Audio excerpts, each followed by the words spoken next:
Monsieur Jones est un homme ordinaire. Tous les jours, il se réveille à 7 heures, va au travail à 8 heures et finit à 17 heures.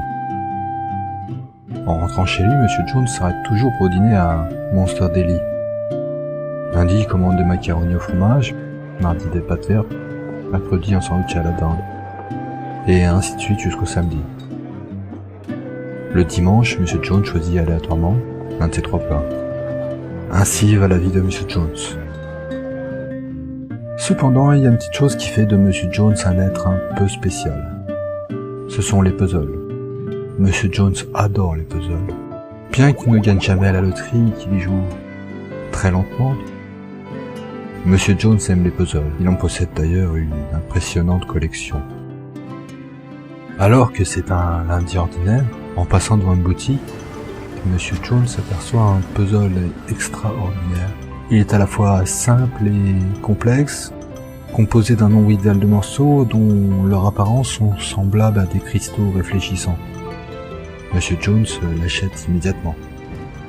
Sur le chemin du retour, un petit morceau de puzzle se glisse hors de la boîte et roule à travers une porte ouverte sur un sous-sol. Monsieur Jones poursuit alors le morceau et rentre à son tour dans le sous-sol.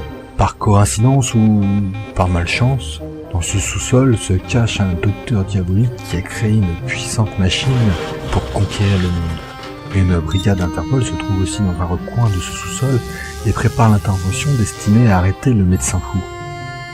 Monsieur Jones, indifférent à ces événements, finit par trouver le morceau de son puzzle à côté d'une poubelle. En le récupérant, il bute sur la poubelle et s'assomme avec son couvercle, effrayant une souris qui s'enfuit.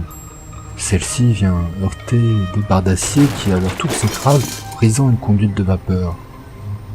La vapeur fissure le tuyau et s'échappe d'un coup sur une lampe suspendue au-dessus.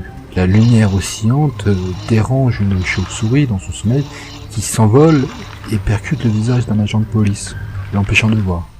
Alors que le docteur diabolique essaie d'allumer sa terrible machine, l'agent de police aveuglé panique et tire avec son pistolet laser. Le laser rebondit dans un premier temps sur la lampe, puis sur les barres d'acier et enfin sur le couvercle qui a assommé M. Jones. Le couvercle réfléchit le laser jusqu'au morceau de puzzle en cristal se trouvant dans la main de M. Jones, qui le redirige exactement sur le médecin fou. Dans le même temps, l'agent d'Interpol bouscule un journaliste, lui faisant déclencher une photo. Le lendemain, tous les journaux titrent à la une « Monsieur Jones a sauvé le monde. Monsieur Jones devient un héros, le sauveur du monde. » Tous les journalistes souhaitent interroger Monsieur Jones, qui essaie de les persuader en vain que ce fut un accident. Dès lors, Monsieur Jones reçoit des propositions de films sur son exploit.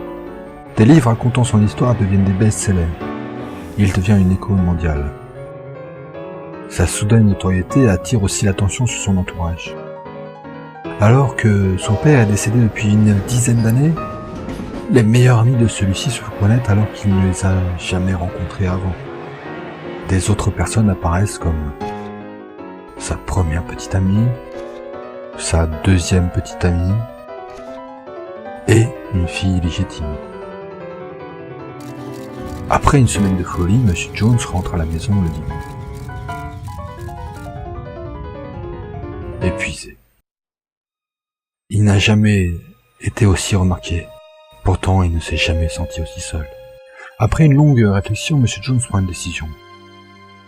Il verrouille la porte, ferme les fenêtres et débranche le téléphone. Il commence à jouer à un puzzle. Le monde continue sa route.